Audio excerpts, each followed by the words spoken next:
Gregorian chant is the central tradition of Western plainchant, a form of monophonic, unaccompanied sacred song of the Western Roman Catholic Church. Gregorian chant developed mainly in Western and Central Europe during the 9th and 10th centuries, with later additions and redactions, although popular legend credits Pope St.Gregory the Great with inventing Gregorian chant. Scholars believe that it arose from a later Carolingian synthesis of Roman chant and Gallican chant. Gregorian chants were organized initially into 4, then 8, and finally 12 modes. Typical melodic features include a characteristic ambitus, and also characteristic intervallic patterns relative to a referential mode final, incipits and cadences, the use of reciting tones at a particular distance from the final around which the other notes of the melody revolve, and a vocabulary of musical motifs woven together through process called centonization to create families of related chants. The scale patterns are organized against a background pattern formed of conjunct and disjunct tetrachords, producing a larger pitch system called the gamut. The chants can be sung by using 6-note patterns called hexachords. Gregorian melodies are traditionally written using loims, an early form of musical notation from which the modern 4-line and 5-line staff developed. Multi-voice elaborations of Gregorian chant, known as organum, were an early stage in the development of Western polyphony. Gregorian chant was traditionally sung by choirs of men and boys in churches, or by men and women of religious orders in the chapels. It is the music of the Roman Rite performed in the Mass and the monastic office. Although Gregorian chants are planted or marginalized, the other indigenous plain chant traditions of the Christian West to become the official music of the Christian liturgy. Ambrosian chant still continues in use in Milan, and there are musicologists exploring both that and the Mozarabic chant of Christian Spain. Although Gregorian chant is no longer obligatory, the Roman Catholic Church still officially considers it the music most suitable for worship. During the 20th century, Gregorian chant underwent a musicological and popular resurgence. History. Development of earlier plain chant singing has been part of the Christian liturgy since the earliest days of the Church. Until the mid-1990s, it was widely accepted that the psalmody of ancient Jewish worship significantly influenced and contributed to early Christian ritual and chant. This view is no longer generally accepted by scholars, due to analysis that shows that most early Christian hymns did not have psalms for texts, and that the psalms were not sung in synagogues for centuries after the destruction of the Second Temple in AD 70. However, early Christian rites did incorporate elements of Jewish worship that survived in later chant tradition. Canonical hours have the roots in Jewish prayer as Amen and Alleluia come from Hebrew, and the threefold Sanctus derives from the threefold Kadosh of the Kedusha. The New Testament mentions singing hymns during the Last Supper. When they had sung the hymn, they went out to the Mount of Olives, Matthew 26.30.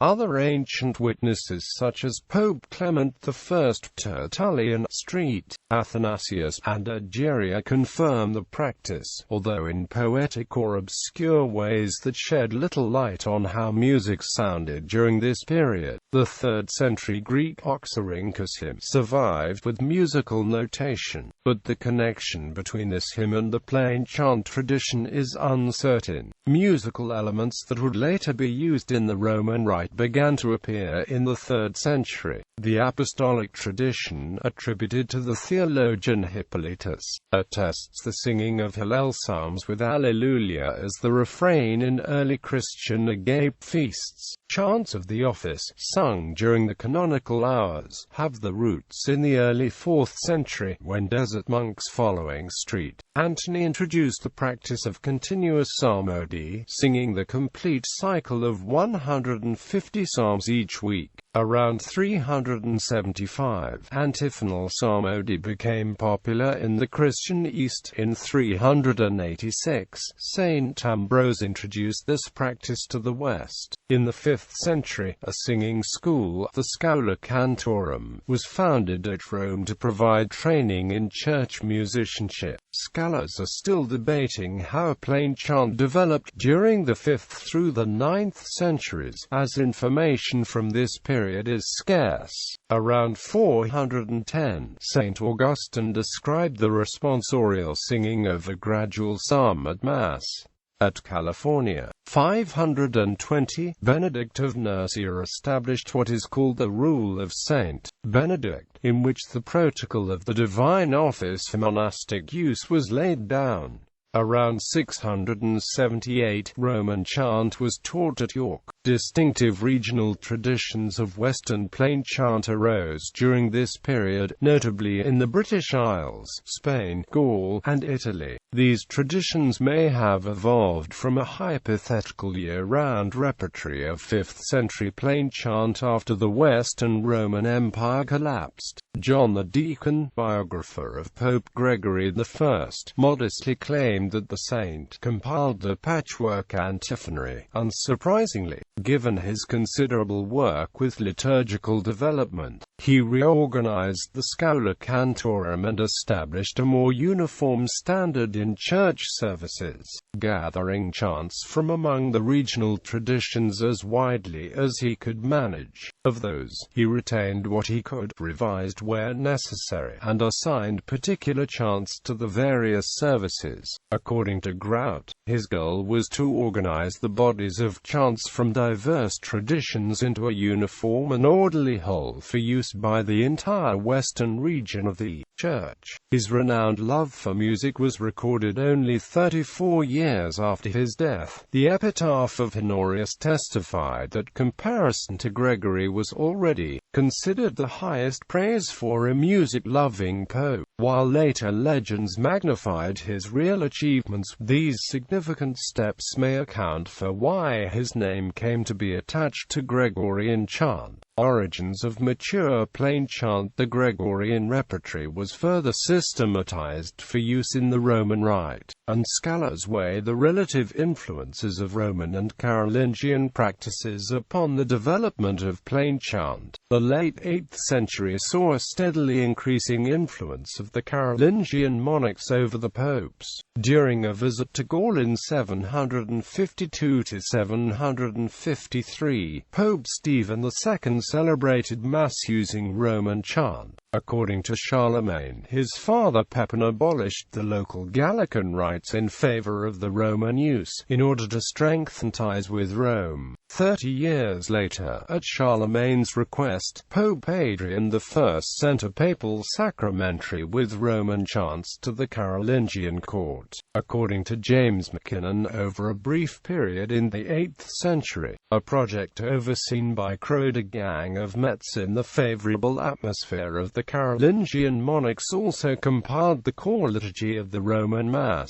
and promoted its use in Francia and throughout Gaul. Willie Apel and Robert Snow assert of scholarly consensus that Gregorian chant developed around 750 from a synthesis of Roman and Gallican chants, and was commissioned by the Carolingian rulers in France. Andreas Pfister and Peter Jeffrey have shown that older melodic essentials from Roman chant are clear in the synthesized chant repertory, but the developments were abundant as well. Chants were modified, influenced by local styles and Gallican chant, and fitted into the theory of the ancient Greek octoikos system of modes in a manner that created what later came to be known as the Western system of the 8 church modes. The Metz project also invented an innovative musical notation, using free-form neumes to show the shape of a remembered melody. This notation was further developed over time, culminating in the introduction of staff lines in the early 11th century, what we know today as plain chant notation.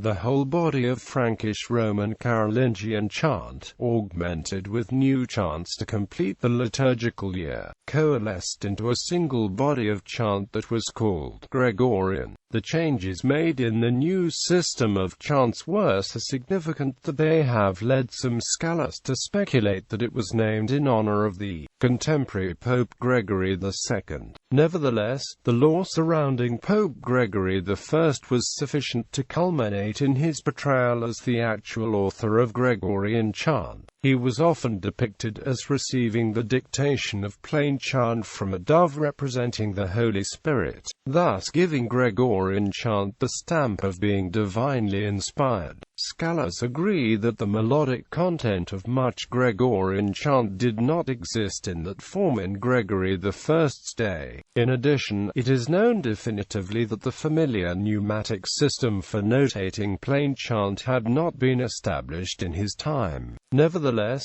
Gregory's authorship is popularly accepted by some as fact to this day. Dissemination and Hegemony. Gregorian chant appeared in a remarkably uniform state across Europe within a short time. Charlemagne, once elevated to Holy Roman Emperor, aggressively spread Gregorian chant throughout his empire to consolidate religious and secular power, requiring the clergy to use the new repertory on pain of death. From English and German sources, Gregorian chant spread north to Scandinavia, Iceland and Finland. In 885, Pope Stephen V banned the Slavonic liturgy, leading to the ascendancy of Gregorian chant in Eastern Catholic lands including Poland, Moravia, Slovakia, and Austria. The other plain chant repertories of the Christian West faced severe competition from the new Gregorian chant. Charlemagne continued his father's policy of favoring the Roman Rite over the local Gallican traditions.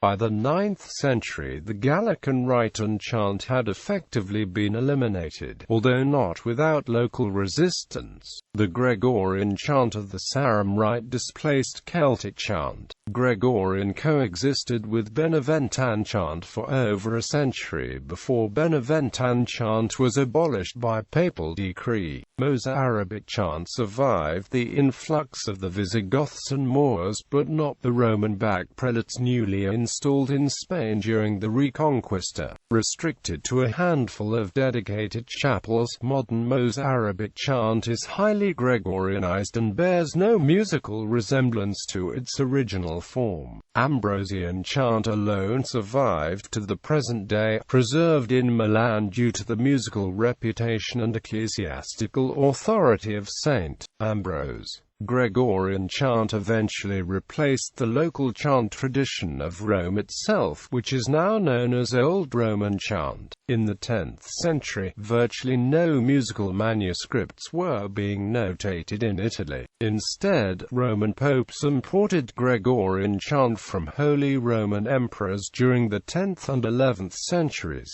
For example, the Credo was added to the Roman Rite at the behest of the Emperor Henry II in 1014.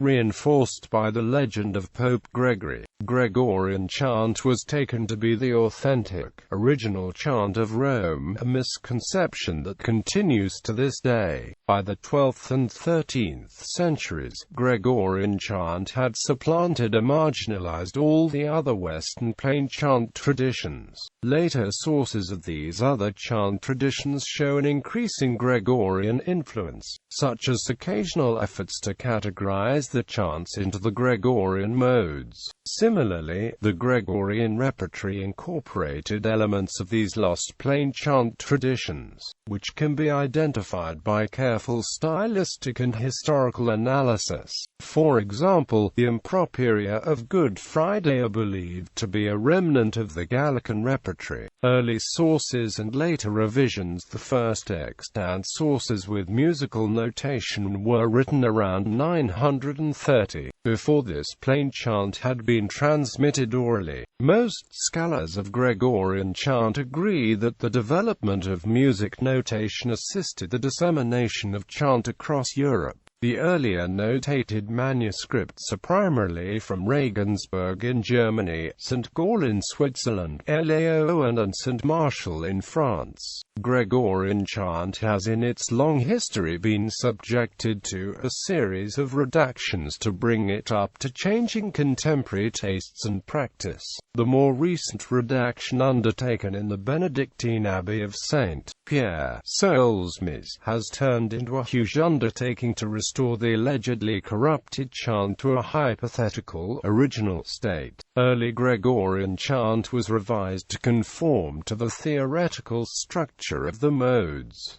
In 1562–63, the Council of Trent banned most sequences. Guidats Directorium Chori, published in 1582, and the Editio Medicia, published in 1614, drastically revised what was perceived as corrupt and flawed barbarism by making the chants conform to contemporary aesthetic standards. In 1811, the French musicologist Alexandre Etienne Coron, as part of a conservative backlash following the liberal Catholic order's inefficacy during the French Revolution, called for returning to the purer Gregorian chant of Rome over French corruptions. In the late 19th century, early liturgical and musical manuscripts were unearthed and edited. Earlier, Dom Prosper Guéranger revived the monastic tradition in Solesmes. Re-establishing the divine office was among his priorities, but no proper chant books existed. Many monks were sent out to libraries throughout Europe to find relevant chant manuscripts. In 1871, however, the old Medicia edition was reprinted, which Pope Pius IX declared the only official version. In the firm belief that they were on the right way, Solesmes increased its efforts. In 1889, after decades of research, the monks of Solesmes released the first book in a planned series, the Paleographie musicale. The incentive of its publication was to demonstrate the corruption of the Medicia by presenting photographed notations originating from a great variety of manuscripts of one single chant, which Solesmes called forth as witnesses to assert their own reforms. The monks of Solesmes brought in the heaviest artillery in this battle, as indeed the academically sound Paleo was intended to be a war tank, meant to abolish once and for all the corrupted Pastet edition. On the evidence of congruence throughout various manuscripts, Solesmes was able to work out a practical reconstruction. This reconstructed chant was academically praised but rejected by Rome until 1903, when Pope Leo XIII died. His successor, Pope Pius X, promptly accepted the Solesmes chant, now compiled as the Liber Usualis, as authoritative. In 1904, the Vatican edition of the Solesmes chant was commissioned. Serious academic debates arose, primarily owing to stylistic liberties taken by the Solesmes editors to impose their controversial interpretation of rhythm. The Solesmes editions insert phrasing marks and note-lengthening epissima and more remarks not found in the original sources. Conversely, they omit significative letters found in the original sources, which give instructions for rhythm and articulation such as speeding up or slowing down. These editorial practices has placed the historical authenticity of the Solesmes interpretation in doubt. Ever since restoration of chant was taken up in Solesmes, there have been lengthy discussions of exactly what course was to be taken. Some favored a strict academic rigor and wanted to postpone publications, while others concentrated on practical matters and wanted to supplant the corrupted tradition as soon as possible. Roughly a century later, there still exists a breach between a strict musicological approach and the practical needs of church choirs. Thus, the performance tradition officially promulgated since the onset of the Solesmes restoration is substantially at odds with musicological evidence. In his motu proprio Tiare Sollicitudini, Pius X mandated the use of Gregorian chant, encouraging the faithful to sing sing the ordinary of the Mass, although he reserved the singing of the propers for males. While this custom is maintained in traditionalist Catholic communities, the Catholic Church no longer persists with this ban. Vatican II officially allowed worshippers to substitute other music, particularly sacred polyphony, in place of Gregorian chant, although it did reaffirm that Gregorian chant was still the official music of the Roman Rite of the Catholic Church, and the music most suitable for worship in the Roman liturgy.